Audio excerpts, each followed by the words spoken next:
Hi, welcome to Moody Blooms. Today I'm in Texas and I'm here with my nephew Alex, who lives here, and he has a wonderful succulent collection and he has some very interesting and exotic ones that I want to tell you about. So Alex, show me your favorite one. Okay, so this one is my favorite. It's called Medusa's Head.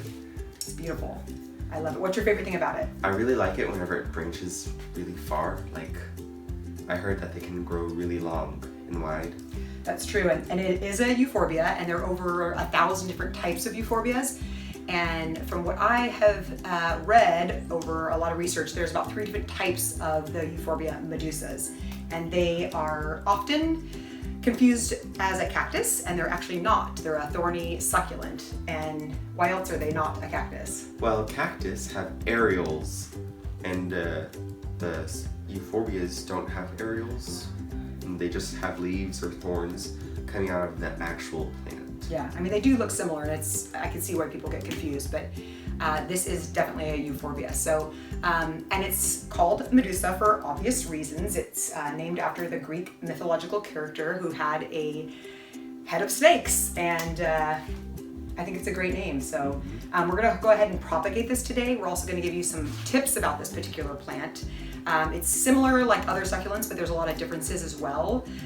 Unlike other succulents, it doesn't like to be dry for long periods of time. It actually needs a little bit more water than most succulents. About once a week, once every 7 to 10 days in summer is good, and in the winter, about once a month is good.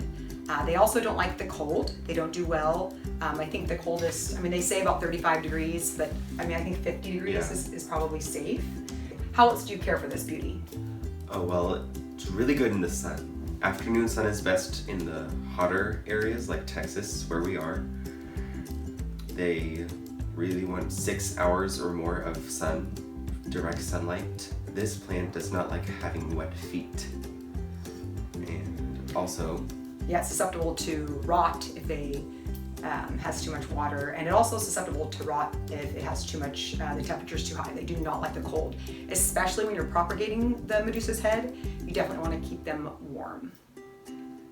As this plant grows larger, the bottom portions will start to die off as it gets taller, and that's perfectly normal. You want to make sure you remove those dead leaves because they are definitely susceptible to mealybugs, and we hate mealybugs. They are my worst enemy. So we definitely want to make it sure that we get those dead leaves off. But what's a sign of mealybugs? Like, what do they look like? Well, for those of you that don't know, you're very lucky. They're awful, and I feel like they're a daily battle sometimes because I have so many plants. They start looking like little white cobwebs, and they'll be hidden in little pockets in here, and it almost looks like the perlite that's in the soil, and it's kind of hidden in there, and you think, oh, just some of the perlite got on there. It's not. It's a mealybug, and you can take tweezers. I have some really long tweezers that I use. They're for aquariums, but I use them to get the leaves out of the bottom of my plants. But if you pick them out, they pull apart, and it's like a web, and they're disgusting, and they multiply like no other. They jump from plant to plant. They get in the soil. They're awful. So I have a whole nother upcoming video on how to eradicate those because they literally are a nightmare, and I've tried everything, and I think I finally have the key to getting rid of those. So this is healthy and beautiful. No mealybugs yet, but just to keep an eye on it and to make sure to always, be on the lookout for those mealybugs. This beauty is native to South Africa. If they do not get enough light, the tops will turn pale green. They can grow up to 8 inches tall and spread up to 10 inches wide. As I said earlier, some euphorbias are often wrongly classified as cacti, and the way that you can tell if a plant is a euphorbia or a cactus is that euphorbias bleed white and cacti, which are from North America, bleed clear or green. When in bloom, it produces gorgeous little yellow flowers that look like a crown. It is usually a spring flowering plant, but it can also flower in the fall. It only requires occasional fertilizer. It's best to fertilize the plant monthly during spring and summer using a water-soluble fertilizer mixed half spring. Otherwise, caring for Medusa's head isn't complicated. Be sure the plant isn't crowded, as good air circulation can prevent powdery mildew. Once it reaches a certain size, the mother plant will produce pups on the ends of older arms. The growth starts as a swelling at the end of an arm and rapidly grows in its own caudex and arms. After a while, if they do not root on their own, the arm shrivels and allows the pup to roll away, where they rapidly grow if given access to soil and water. If you're not careful, you can end up with a whole greenhouse full of them. Alex is going to show us how to propagate this Medusa's head. Where exactly are you going to cut, Alex? You want to cut it for you? Yeah, thank you. I'm going to cut right at the base where an offshoot has come. And tell them about that white milky sap. You might see this white milky sap that's right next to it, where it's like damaged. This is a dangerous sap. You don't want to get it on your skin poison. or your eyes. You might go blind. Yeah, I've heard stories that it can blind people. I don't know if that's actually true or not, but try not to get it on your skin or hands. Another thing you can do is put it directly into water right after you cut it, because that kind of stops the white milky sap from leaking. You definitely want to have that callus over for a couple days before you expose it to any soil. I'm going to take a few seconds. Yeah. Cutting this one there.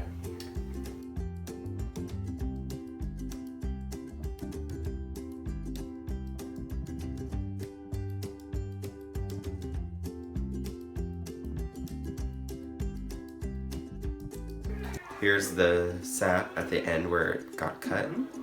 It's a whole thing. And be careful, don't get it in your eyes. Yeah, you don't want to go blind. Okay, any others that you wanted to Let's trim get off? this one. Just to kind of even out and refresh the plant.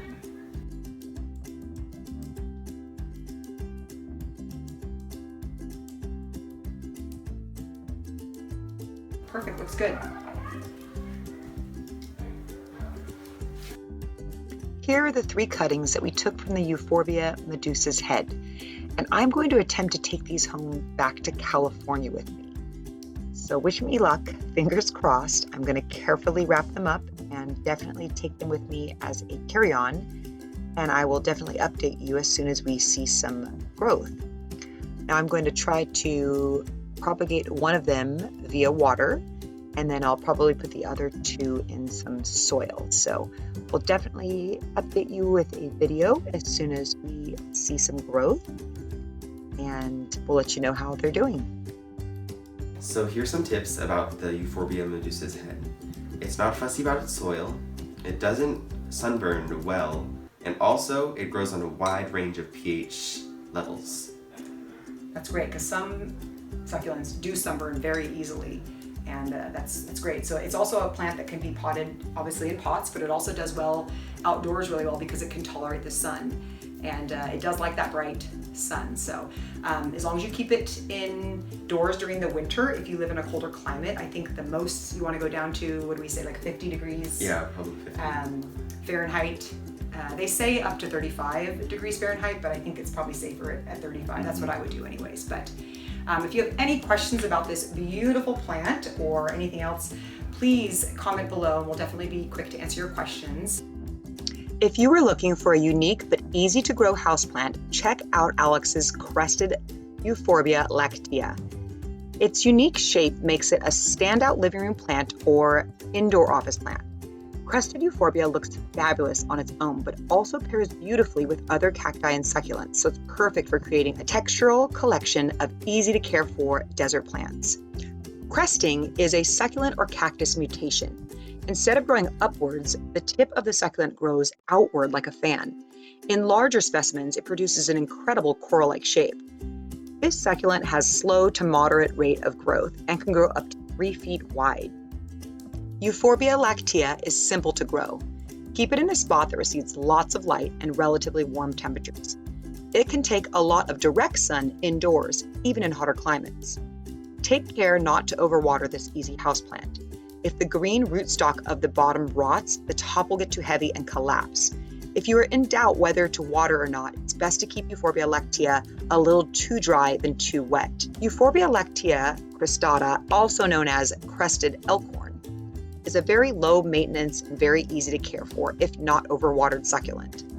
The LACTEA prefers partial light. If you're moving it from indoors to outdoors, make sure to increase its exposure to sunlight gradually to slowly acclimate the plant to higher levels of light and to prevent burning.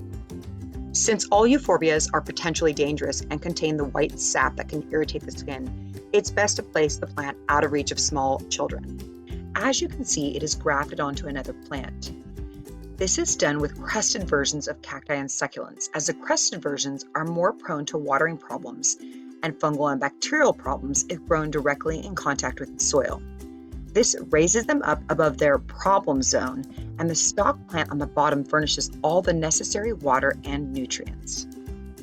I just love this one. I think it's so unusual and unique looking. Definitely subscribe to Moody Blooms. We'd love to have you. And if you have any suggestions for videos, we're happy to take those as well. And we hope that you like and click on the bell to be updated as soon as we have new videos. Alex, thank you so much for joining us. You're welcome. I love your beautiful plant collection and thanks for sharing it with me. We'll see you next time on Moody Blooms.